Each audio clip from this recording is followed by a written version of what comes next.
আজকের পৃথিবীর সবচেয়ে আলোচিত এবং ঘটনাবহুল ভূখণ্ডসমূহের অন্যতম হলো সিরিয়া।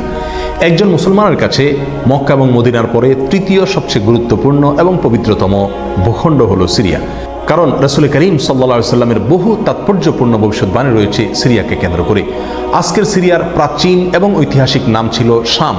এই শামকে কেন্দ্র করে যতগুলো বর্ণনা হাদিসের কিতাবসমূহে পাওয়া যায়, সেই শামের সীমানা অবশ্য আজকের সিরিয়া থেকে বেশ খানিকটা বিস্তৃত এবং বড় ছিল। সিরিয়া, জর্ডান, ফিলিস্তিন এবং লেবানন এই দেশগুলো মিলে ছিল তখনকার শাম। অবশ্য তখনকার শামের সবচেয়ে প্রধান এবং বড় অংশ যেহেতু আজকের সিরিয়ায়, সেই জন্য সিরিয়াকেই সাধারণত শাম বলা হয়। শাম বা সিরিয়ার প্রধান এবং অন্যতম বৈশিষ্ট্য হলো যুগে যুগে আল্লাহ সুবহানাহু ওয়া তাআলার পক্ষ থেকে বিভিন্ন নবী রাসূল যে সারা পৃথিবীতে এসেছেন, তাদের সবচেয়ে বড় অংশ এবং সবচেয়ে বেশি সংখ্যক নবী রাসূল এসেছেন এই শাম বা সিরিয়া। শাম বা সিরিয়া এটাই কিয়ামতের ময়দান হবে। কিয়ামতের দিন লোকেরা এখানেই সমবেত হতে থাকবে। এর বাইরেও শাম বা সিরিয়া প্রসঙ্গে রাসূল করিম সাল্লাল্লাহু আলাইহি ওয়াসাল্লামের আরও অনেক গুরুত্বপূর্ণ মন্তব্য এবং বক্তব্য রয়েছে। সামান্য কয়েকটি বক্তব্য আজ আপনাদের সম্মুখে আমরা পেশ করতে চাই। তার মধ্যে এক নম্বর হলো সহিহ বুখারীতে বর্ণিত হয়েছে, নবী আলাইহিস সালাতু ওয়াস সালাম বলেছেন, লা তাযালু তায়ফাতুম মিন উম্মতি মানসুরিন লা ইয়াদুররুহুম মান খাযালাহুম হাত্তা তাকুমাস সাআ।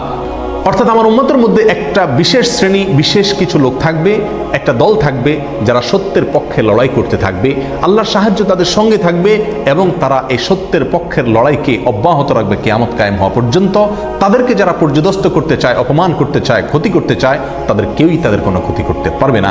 এই হাদিসে নবী আলাইহিস সালাম যে দলটির কথা বলেছেন, যারা সাহায্য প্রাপ্ত হবেন আল্লাহর পক্ষ থেকে এবং যারা অটল অবিচল থাকবেন সত্যের উপরে কিয়ামত পর্যন্ত, যাদেরকে কেউ অপদস্থ করতে পারবে না, সেই দলটি কারা এবং তাদের অবস্থান কোথায় হবে, এই প্রসঙ্গে সহিহ বুখারীতে নবী আলাইহিস সালামের একাধিক সাহাবায়ে কেরামের মন্তব্য রয়েছে, যারা বলেছেন যে এখানে যে দলটির কথা বলা হয়েছে তারা হলেন সিরিয়ায় অবস্থানকারী হবেন এবং এটা হবে কিয়ামতের ঠিক আগ মুহূর্তে।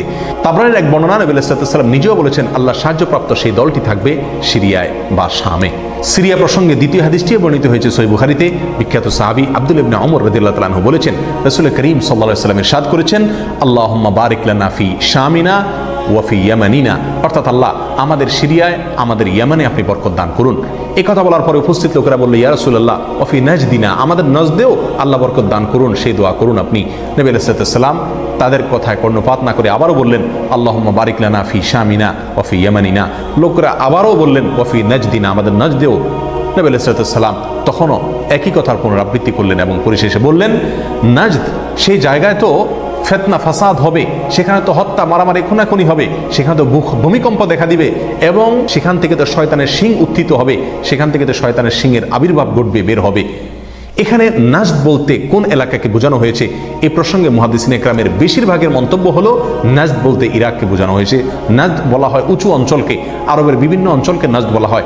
হেজাজ এটাকেও নাজদ বলা হয়, যেটা সৌদি আরবের ভিতরে, আর ইরাককেও নাজদ বলা হয়। সহিহ বুখারীর বিশ্ববিখ্যাত ব্যাখ্যাতা আল্লামা কিরমানি রাহিমাহুল্লাহ এবং আল্লামা খাত্তাবী রাহিমাহুল্লাহ এবং আল্লামা ইবনে আব্দুল বার রাহিমাহুল্লাহ সহ অনেক বড় বড় মুহাদ্দিসিনে কেরাম এবং হাদিসবিদগণ মন্তব্য করেছেন যে হাদিসের শেষ অংশে নবী আলাইহিস সালাম যে নাজদ প্রসঙ্গে মন্তব্য করেছেন, সেখানে নাজদ বলতে ইরাককে বোঝানো হয়েছে। হাদিসের সবচেয়ে বড় সমাহার কানজুল উম্মালে আবু নাঈমে বর্ণিত নবী আলাইহিস সালামের এক হাদিসে পরিষ্কারভাবে নবী আলাইহিস সালাম নিজেই বলে দিয়েছেন এখানে নাজদ বলতে ইরাককে বোঝানো হয়েছে। যাই হোক, এই হাদিস থেকে আমরা বুঝতে পারলাম বরকত নবী আলাইহিস সালাম চেয়েছেন আল্লাহর কাছ থেকে এই শাম বা সিরিয়ার জন্য। তাহলে এই শাম বা সিরিয়া এটা গুরুত্বপূর্ণ একটি জায়গা এবং নবী সাল্লাল্লাহু আলাইহি ওয়াসাল্লামের কাছে খুবই প্রিয়, আল্লাহর কাছে খুবই তাৎপর্যপূর্ণ একটি ভূখণ্ড। তৃতীয়ত যে হাদিসটি আমরা এই প্রসঙ্গে পেশ করতে চাই, সেটি বর্ণিত হয়েছে সুনানে আবু দাউদে এবং মুসনাদে আহমদে। নবী আলাইহিস সালাম থেকে বর্ণনা করেছেন আব্দুল্লাহ ইবনে হাওয়ালা রাদিয়াল্লাহু তাআলা আনহু, তিনি বলেন যে রাসূল করিম সাল্লাল্লাহু আলাইহি ওয়াসাল্লাম আমাকে বলেছেন, দেখো যখন তুমি দেখবে যে খেলাফত পবিত্র ভূমিতে অবতরণ করেছে, নেমেছে, এসেছে, প্রতিষ্ঠিত হয়েছে, তখন তুমি ধরে নিবে যে কিয়ামত খুবই সন্নিকটে এসে গেছে। এই হাদিসে নবী আলাইহিস সালাম পবিত্র ভূমিতে যে খেলাফত অবতরণ করলে কিয়ামত নিকটবর্তী এটা বোঝা যাবে বলেছেন।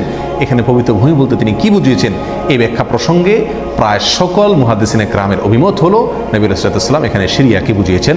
আগে এবং পরের আলোচনাকে পর্যালোচনা করলে সেটাই পরিষ্কার হয়ে যায়। সিরিয়া প্রসঙ্গে চতুর্থ যে হাদিসটি আমরা পেশ করতে চাই, সেটি সুনান তিরমিজিতে বর্ণিত হয়েছে।